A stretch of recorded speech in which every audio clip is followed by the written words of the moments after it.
Welcome to Shahi effect. പ്രിയങ്കരനായ അധ്യക്ഷൻ മന്ത്രി ശ്രീ GR അനിൽ, വേദിയിലും സദസ്സിലും ഇരിക്കുന്ന വിശിഷ്ടാതിഥികളെ, ഏറ്റവും പ്രിയപ്പെട്ടവരെ, ഞാൻ ഇന്ന് ആലോചിക്കുകയായിരുന്നു, എന്തൊരു വഹിബാണ് ഈ പരിപാടിക്ക്. നമുക്ക് ഒരിക്കലും ഇത്തരം ഒരു പരിപാടി നമുക്ക് കേരളത്തിൽ കാണാൻ കഴിയും. ഈ സംസ്ഥാനം നടത്തുന്ന ഏറ്റവും വലിയ പരിപാടിയാണ് സ്കൂൾ യുവജനോത്സവം.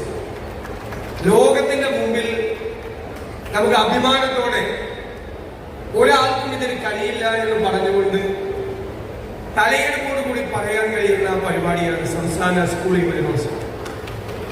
സത്യത്തിൽ 4-5 ദിവസം ഈ സ്കൂൾ യുവജനോത്സവവുമായി ബന്ധപ്പെട്ട് തിരുവനന്തപുരത്ത് നിന്നപ്പോൾ എനിക്ക് തോന്നിയത് ഒരു 10 വയസ്സിലേക്കും പ്രായം എനിക്ക് കുറഞ്ഞെന്നാണ്. എല്ലാവരെയും ബാല്യത്തിലേക്കും കൗമാരത്തിലേക്കും അവരുടെ ഗൃഹാതിരത്വം നിറഞ്ഞ സ്മരണകളിലേക്കും എല്ലാം കൈപിടിച്ച് കൂട്ടിക്കൊണ്ടു പോകുന്നതാണ് ഈ കുട്ടികളുടെ വിസ്മയകരമായ പരിപാടികൾ എന്ന് ഞാൻ പ്രത്യേകം പറയാൻ ആഗ്രഹിക്കുന്നു. ഓരോ പരിപാടിയിലെയും പെർഫെക്ഷൻ. ഞാൻ ഇന്നലെ രാത്രി കിടന്നപ്പോൾ ആലോചിച്ചു, ഞാനിവിടെ ഗ്രൂപ്പ് ഡാൻസ് കാണാൻ ഈ സ്റ്റേജിൽ വന്നിരുന്നു. ഞാൻ ഓർത്തത് ഇതിന്റെ ജൂറിയെ കുറിച്ചാണ്, ജഡ്ജിമാരെ കുറിച്ചാണ്. ഇവരെങ്ങനെ മാർക്കിടും? അത്ര പെർഫെക്ഷനാണ് ഓരോ ഡാൻസും വരുന്നത്. മാർക്കിടുക എന്ന് പറയുന്നത് ഒരു ജഡ്ജിയുടെ ഏറ്റവും, ഞാനായിരുന്നെങ്കിൽ ഞാൻ എന്ത് ചെയ്യുമായിരുന്നു? എന്തൊരു ചാലഞ്ചാണ് ഓരോ ഐറ്റത്തിലും ജഡ്ജിമാർക്കും മാർക്കിടാൻ.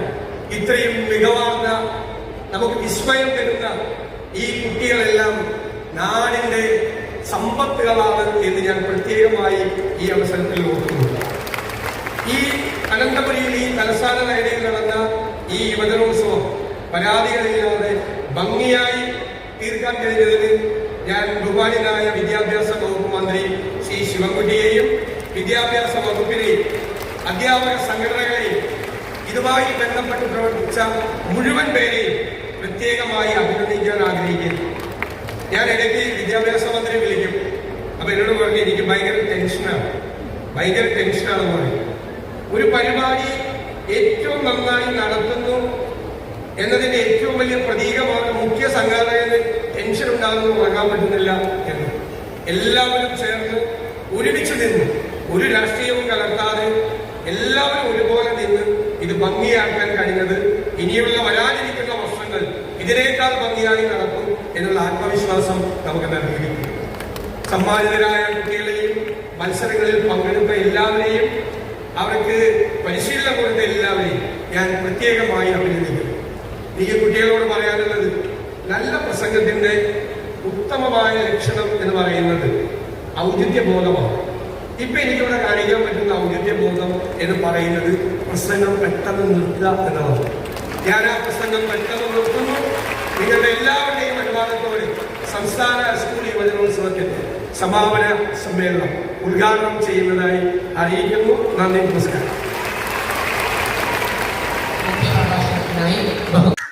കൂടുതൽ വിശേഷങ്ങളുമായി വീണ്ടും കാണാം. അതുവരെ ഏവർക്കും നന്ദി, നമസ്കാരം.